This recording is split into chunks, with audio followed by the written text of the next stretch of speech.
Hello everyone, मैं मिथुन सिंह स्वागत करता हूं आप सभी का। आशा करता हूं आप सभी बहुत अच्छे होंगे। जेटेट 2025 का सिलेबस जारी हो चुका है और क्लास 1 to 5 का जो है सिलेबस मैंने आपके साथ शेयर भी कर दिया है, बना भी दिया है। डिस्क्रिप्शन बॉक्स में लिंक आप जो है वो मिल जाएगा। आप 1 to 5 का सिलेबस देखना चाहते हैं तो वहाँ से जा करके देख सकते हैं। फिलहाल 6 to 8 के साइंस के सिलेबस के साथ मैं हाजिर हूँ और मैं आपको एक स्क्रीनशॉट दिखाता हूँ।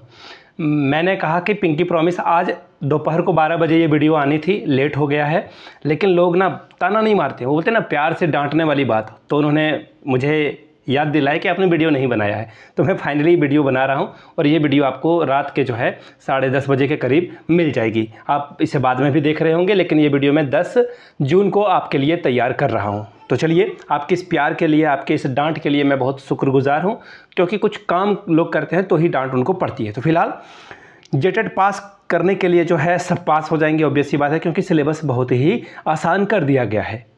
सीडीपी का सिलेबस, क्षेत्रीय भाषा, हिंदी, इंग्लिश और मैथ और साइंस का पेपर क्या होगा वो मैं आपके साथ साझा कर देता हूँ। यहाँ से आप देख लीजिए। सबसे पहले आप नीचे कमेंट करके ये बताइए कि आपका सब्जेक्ट क्या है ना, आपका जो ऑनर्स पेपर है वो क्या है। और 6 to 8 के लिए जो जेटेट वाला सिलेबस है, आप बीएड की डिग्री जो है कहाँ से आपने ली है या फिर कहाँ से आप पढ़ाई कर रहे हैं, ये नीचे कमेंट करके बता दें, ताकि आप जान पाएंगे कि एक ही जगह से कौन कौन बच्चे यहाँ पर शामिल हो रहे हैं। वीडियो के कमेंट सेक्शन में अपनी कम्युनिटी भी आप बना लेंगे, ठीक है। आपके लिए मैं कोशिश करूँगा कि आपके लिए जो एक अलग से कम्युनिटी भी बना दी जाए, ताकि आप लोग एक दूसरे के साथ जो है आगे बढ़ सकें, ठीक है जी। अभी मैं फ़िलहाल आपको दिखा देता हूँ, ये रहा सिलेबस, ठीक है। 6 to 8 के लिए ये सिलेबस है। बाल विकास, सबसे पहले मैं बता दूं, ये साइंस का सिलेबस है, ठीक है। ये साइंस का सिलेबस है। उसके बाद जो है आगे और भी सिलेबस आए, जो है एसएसटी का सिलेबस अलग से मैं वीडियो बना करके आपको बताऊंगा, ठीक है। यहाँ से देख लीजिए, बाल विकास और शिक्षा शास्त्र का ये सिलेबस है। अवधारणाएं, पहला जो है विकास की अवधारणा आपको पढ़ना है और अधिगम से इसका क्या संबंध है उसके बारे में। और जो 12 से 18 साल के बच्चे हैं उनके सभी थ्योरी को, उनके सभी एजुकेशनल थ्योरी को आपको पढ़ लेना है। बाल केंद्रित शिक्षा, जैसे कि उसमें एनसीएफ आ जाएगा, उसमें जो है न्यू एजुकेशन पॉलिसी आ जाएगी, उसके बारे में आपको पढ़ लेना है। सृजनात्मकता यानी कि क्रिएटिविटी को पढ़ना है, ठीक है। इंडिविजुअल डिफरेंस या फिर आप उसे व्यक्तिगत विभिन्नताएं बोलें, इससे पढ़ लीजिए। और सतत और व्यापक मूल्यांकन, सीसीई के बारे में इसमें बात की जा रही है। मैं एमएड कर रहा था तो सेमेस्टर 3 में जो है इससे रिलेटेड सवाल भी पूछे गए थे। आगे देख लीजिए, विशेष आवश्यकता वाले बच्चे, स्पेशल नीड वाले बच्चे, है ना, जिसको आप क्या बोलते हो, डिफरेंट एबल्ड चाइल्ड, ठीक है। जो काम आप हाथ से करते हो, कोई बच्चा जो है मुंह से जो है दबाकर, पेन दबाकर लिखता है।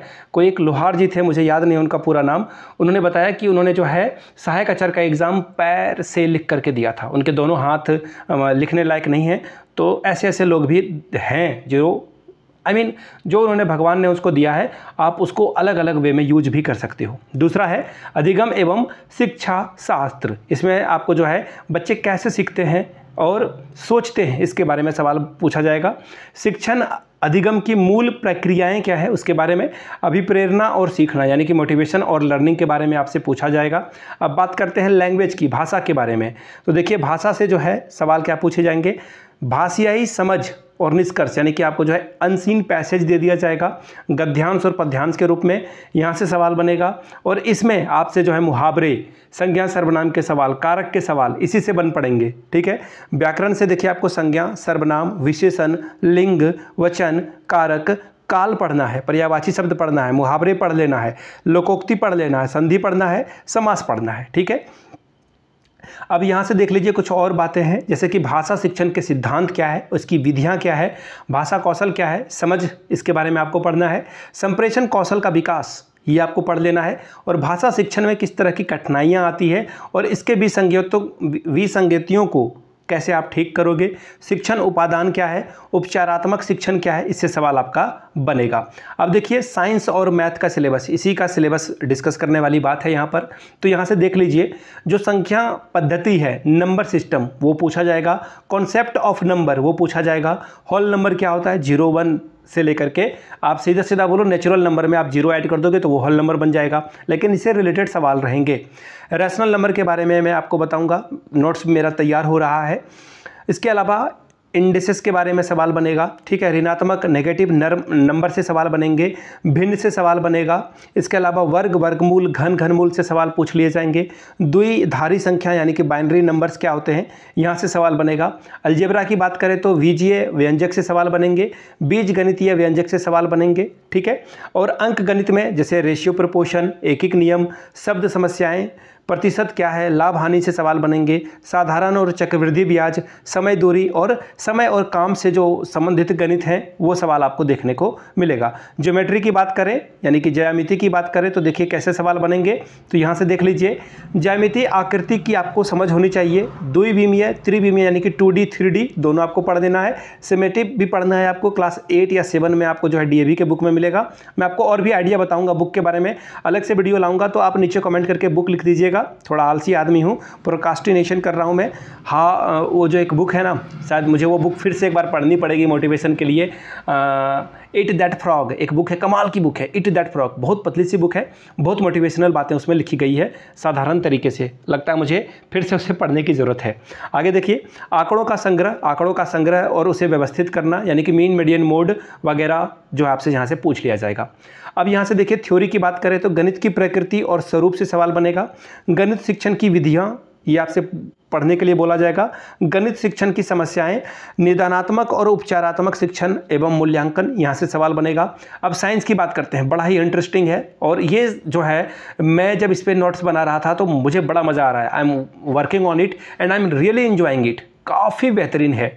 भोजन के स्रोत यानी कि जो सोर्स ऑफ फूड है उसके बारे में आपको पढ़ना है।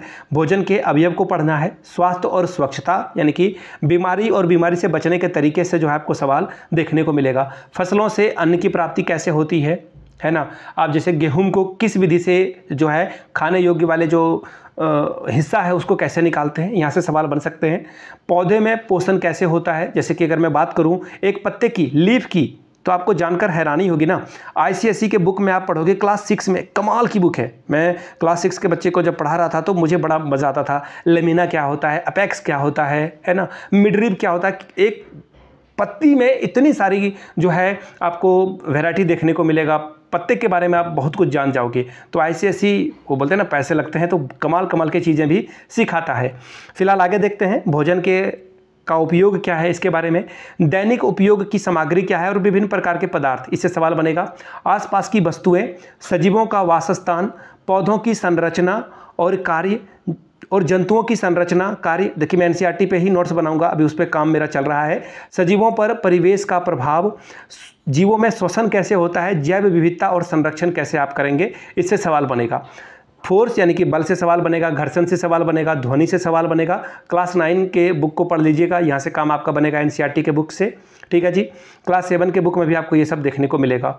विद्युत धारा, विद्युत परिपथ, विद्युत उपकरण और चुंबक, यहाँ से सवाल बनेगा। मैग्नेट भी आपको पढ़ना है।